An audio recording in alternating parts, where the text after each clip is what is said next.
My name is Renee Petro. My son's Branden Petro. He has a severe form of epilepsy. Currently, we're being investigated by CPS for giving Branden marijuana extract and not giving Branden his pharmaceutical meds. And all I am doing is giving Branden a legal hemp oil, which technically you could buy at any Whole Food market. So I'm going about it in a legal manner. And I'm just advocating for the whole plant, for the whole cannabis plant, which would be vote yes on to in November. Many parents need to do what's right for their children. Okay, I need you to just wait 1 minute, Branden, okay? That's cool. Yes. I came out of it. So there are some before and after pictures of Branden before he got sick. Because the first 8.5 years of his life, he was a perfectly healthy child. And so this was literally about 5 months before he became ill. This is his last year in the school before he became sick. And then this is sort of where he is now in his school with his, special friends. And these are also before pictures of him playing soccer. And then I kind of like to show people, look at how he looks now. Yeah. You could see it's all like med. It's like you can see it. He's just doped up on medication. And then this is him when he was in a comatose state. It looks like I died. It looks like it, but he's not. He's right here. He's strong. So basically, we were traveling abroad June of 2010, and a month into our vacation, Branden became ill. He started out with a febrile illness, and we went to the doctors like a typical parent would do, trusting the doctors, and they could tell me that he had some sort of bacterial illness, and they put him on antibiotics. They started the first type of antibiotic that they thought would help him, but it didn't. He just became very lethargic and wanted to sleep all the time. He literally only wanted to sleep and didn't eat. He was also complaining that the left side of his neck was hurting him, and he had a swollen gland that was popping out. They said that was from his bacterial infection. But again, he wasn't feeling better, so I asked for another doctor to come to the home and check on Branden, and he said, no, it's not a bacterial infection, it's some sort of sinus infection. We're gonna put him on another antibiotic, which in turn got him really ill. And then shortly after that, July 17, 2010, he woke up from his nap at 7 p.m. at night, and we went into the kitchen, him and I, and he stopped talking. He had this puzzled look on his face. And I said to him, Branden, are you okay? And a friend of the family said, Renee, I think Branden's having a seizure. And the seizures are bad. The seizures are bad. And sure enough, we rushed him to the hospital, and at that point, he was in a full-blown grand mal seizure. And when they took him away from me right at the emergency room, they got him out of the car. He was unresponsive. He had at that moment stopped breathing, and they had to resuscitate, and he went into status. He kept seizing, and from that moment on, our lives just went kaplump. So fast forward 3 months later, after being put into a comatose state, his body pumped full of every medication you can think of. He came out of the coma as a drug addict, really. He was going through severe withdrawals because they stopped so many of the medications at once that he was hissing and growling at us. They had to restrain him to the bed because he wasn't in his normal right state of mind. And they were speculating. They said it could have been a viral encephalitis, a malformation of his brain, but yet they couldn't find anything wrong with him. And we went through the gamut of medications. They said he has epilepsy, an acquired epilepsy, global brain damage.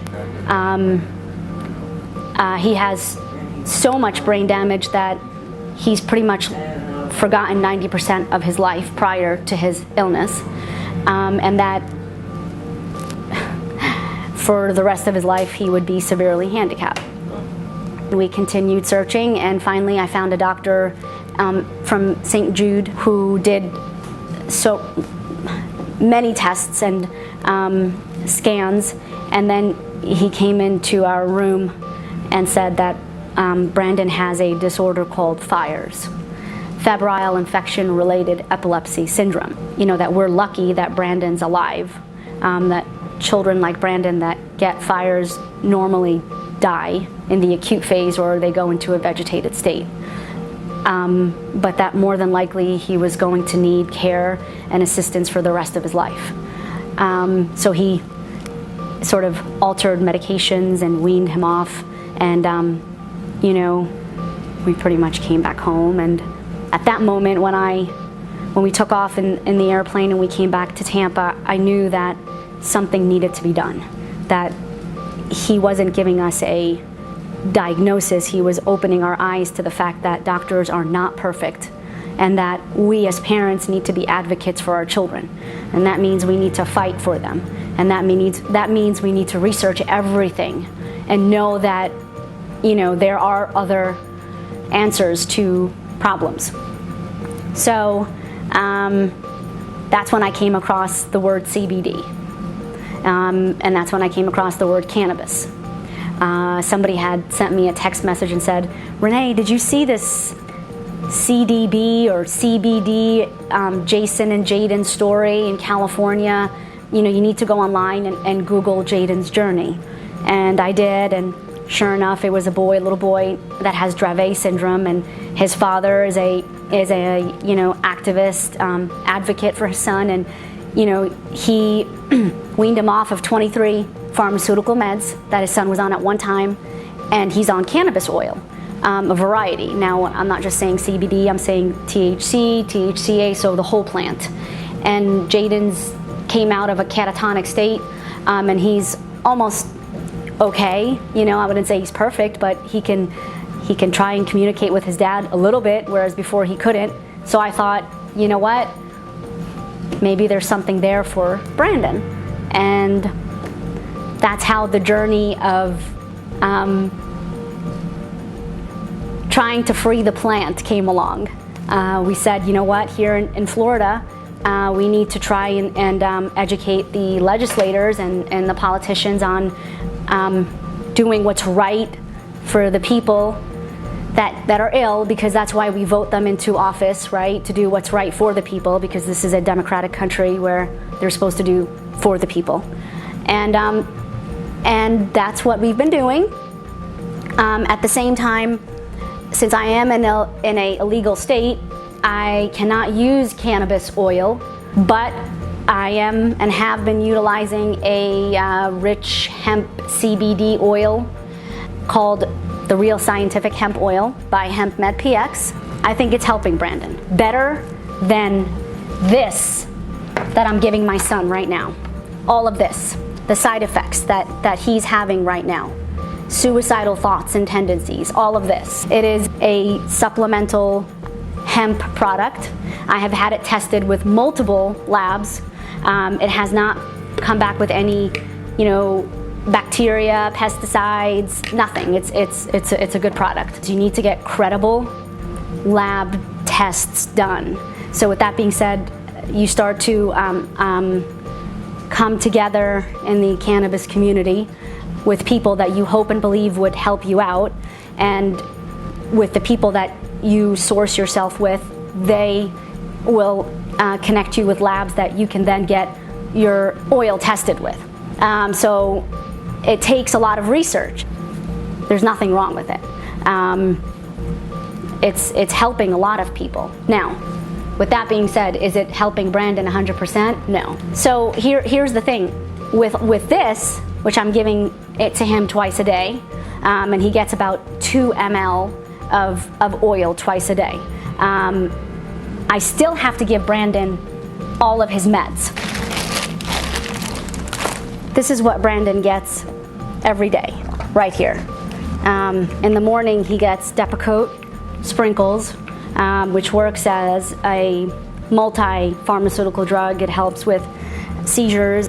He gets to take this 3 times a day, and he gets more than what 3 adults would get. Clonazepam, which is a pretty intense narcotic, and he gets 2 milligrams throughout the day over 3 days. And of course, you know, it kind of tells you what you know, it may cause dizziness, it may cause inhibition to do this and that and whatnot.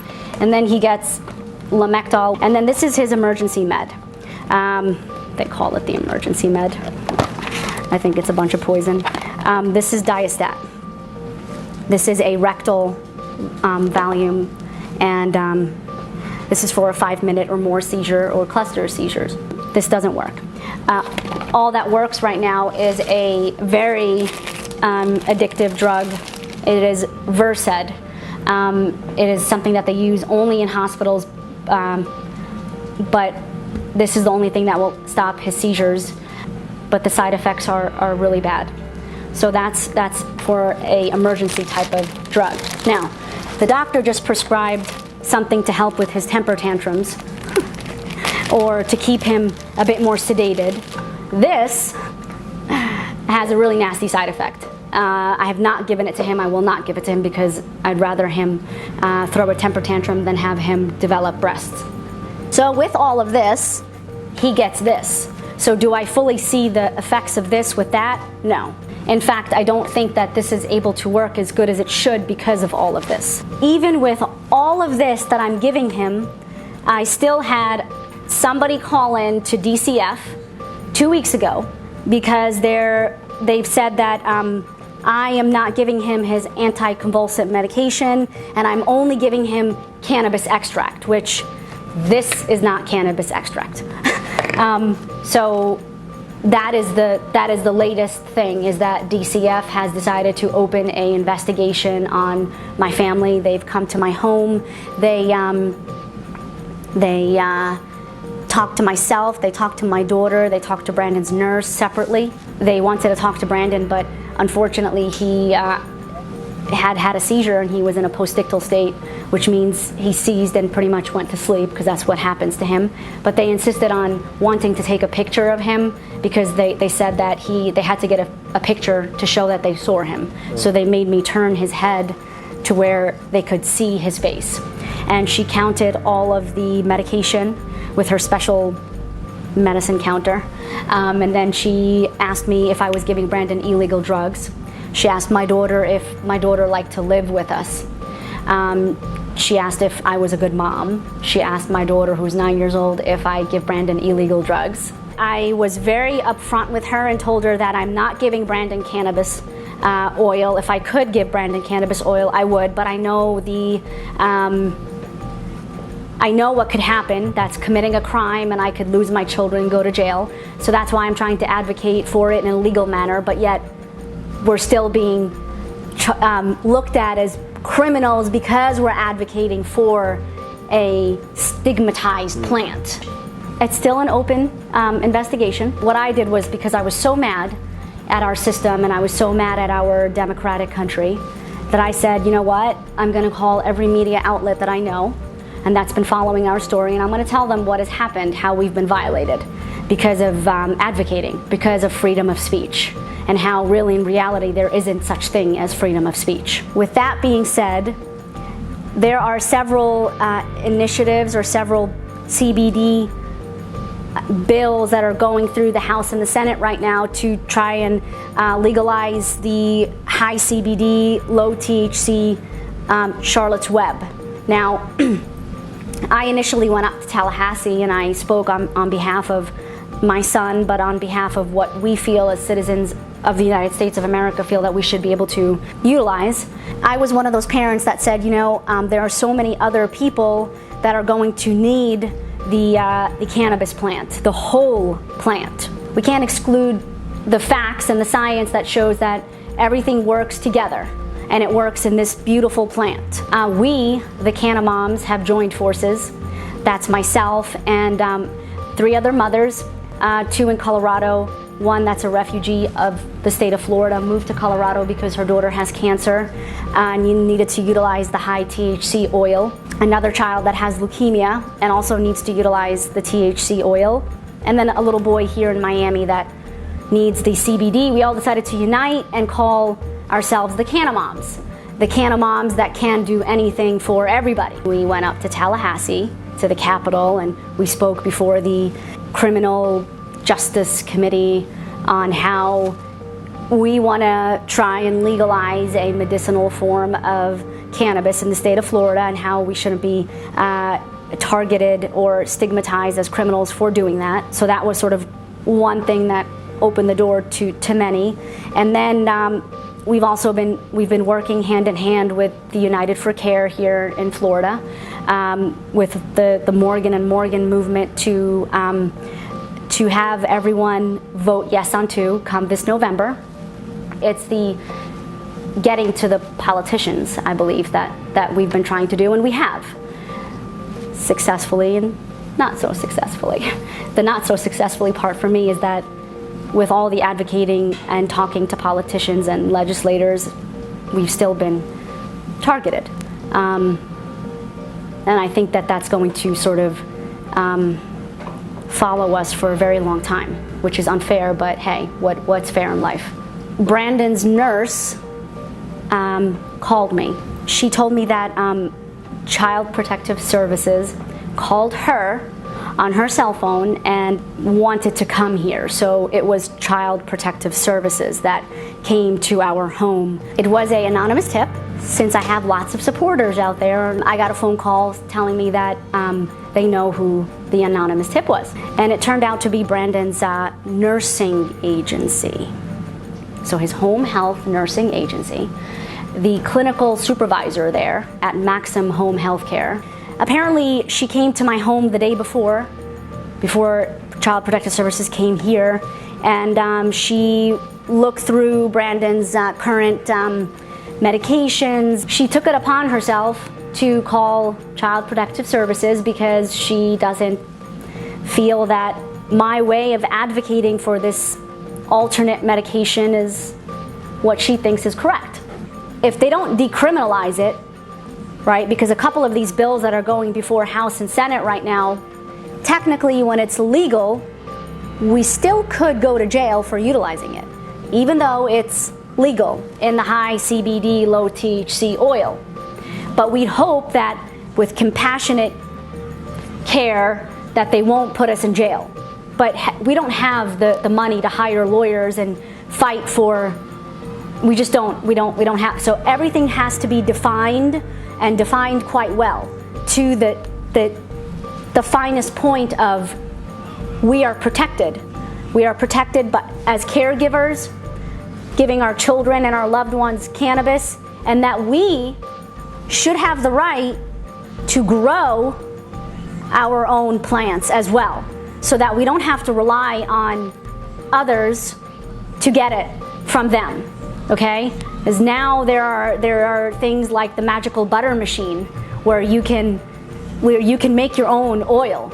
So there are things that are becoming, easier for us as caregivers to give. The first and the foremost thing is to do the research. Just Google cannabis and Google government, and it'll right there go to the fact that it is of medicinal benefit, but yet they still hold it hostage. We should know and understand why they're not letting us utilize it, and why is it so beneficial and they're hiding it from us. Obviously it's an important plant. So really it starts with education. You've got to know what your options are, because I tell people, these drugs, it's just baloney. It doesn't work. It really is. All it's doing is hurting Brandon, hurting his liver.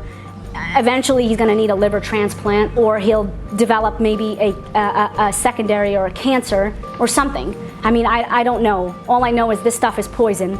And then you look at what cannabis can do. I think that if everybody educates themselves and they say, you know what, we as Americans have the right to become or get treated with something that will help us, not kill us. As a mother of a very sick child, one who actually wanted to be the next president of the United States of America, I would want to say that we have to set aside the greed and the big pharma money and the interests, and we have to look at what's right for our people, for the people that are suffering, for the people that overdose continuously every day on pharmaceutical meds, and that again, we need to set aside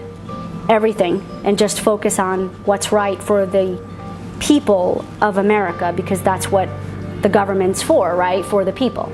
And I guess my question would be, are they for the people? It's about human life. It's about compassionate care.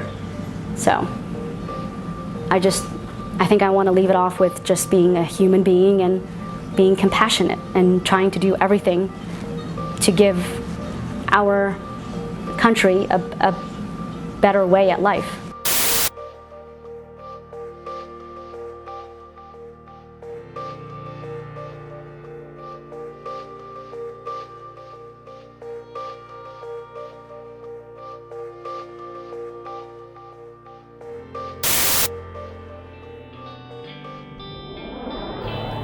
Please welcome Dr. Cristina Sanchez, the molecular biologist who discovered the anti-cancer properties of THC. My name is Cristina Sanchez, and I work at Complutense University in Madrid, Spain. And I have been working for the last decade on the anti-tumor effects of cannabinoids. In the early 1960s, Rafi Meshulam from the Hebrew University in Israel characterized the main compound in marijuana producing the psychoactive effects that we all know. The cannabis plant has been known for millennia. After the discovery of this compound, that is called THC, it was pretty obvious that this compound had to be acting on the cells, on our organism, through a mechanism, through a molecular mechanism. And in the 1980s, two specific targets for THC were discovered, something that we call cannabinoid receptors. And after the discovery of the receptor, it was obvious that our body has to synthesize something that binds to these receptors. It was pretty obvious that was something endogenously produced by our own bodies, that was acting through these receptors. And these compounds, these endogenously produced cannabinoids, were found a few years later, and it's what we call the endocannabinoids, because they are produced endogenously inside our bodies. These compounds, the endocannabinoids, together with the receptors and the enzymes that synthesize, that produce the endocannabinoids and that degrade the endocannabinoids, are what we call the endocannabinoid system. And we now know that the endocannabinoid system regulates a lot of biological function. Appetite, food intake, motor behavior, reproduction, and many, many other functions. And that's why the plant has such a wide therapeutic potential. We started working in this project 15 years ago, and it was basically by chance. We were working with astrocytes at that time, and we decided to change the model and work with astrocytoma cells, the tumoral cells. And we observed that when we treated these cells with cannabinoids, THC, the main psychoactive component of cannabis, it was killing the cells in our petri dishes. We were killing the cells. So we thought that we were facing some potential anti-tumoral responses. And then we decided to analyze these compounds in animal models of breast and brain tumors. The results we have obtained are telling us that cannabinoids may be useful for the treatment of breast cancer. We started to do experiments in animal models of glioblastoma, brain tumors, and we observed that cannabinoids were very potent in reducing tumor growth. Cells can die in different ways, and after cannabinoid treatment, they were dying in the clean way. They were committing suicide, which is something you really want when you have an anti-tumoral drug. One of the advantages of cannabinoids or cannabinoid-based medicines would be that they target specifically tumor cells. They do not have any toxic effect on normal, non-tumoral cells. And this is an advantage with respect of standard chemotherapy that target basically everything.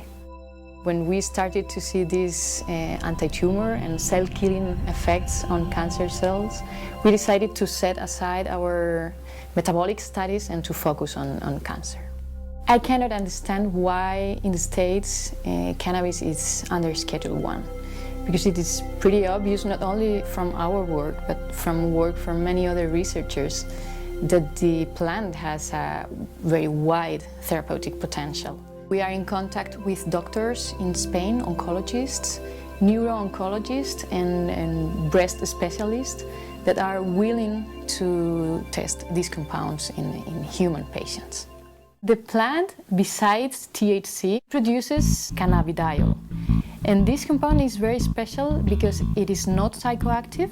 It has been demonstrated that it's a very, very potent antioxidant. It protects the brain from stress and from damage, kills cancer cells, and when you combine it with THC, it produces synergistic effects, which means that the effect of THC is potentiated. At this point, we have enough preclinical evidence supporting the idea that cannabinoids may have anti-tumoral properties. We, as researchers, should explore in more depth and be willing to try in many different pathologies. Cannabis has an enormous therapeutic potential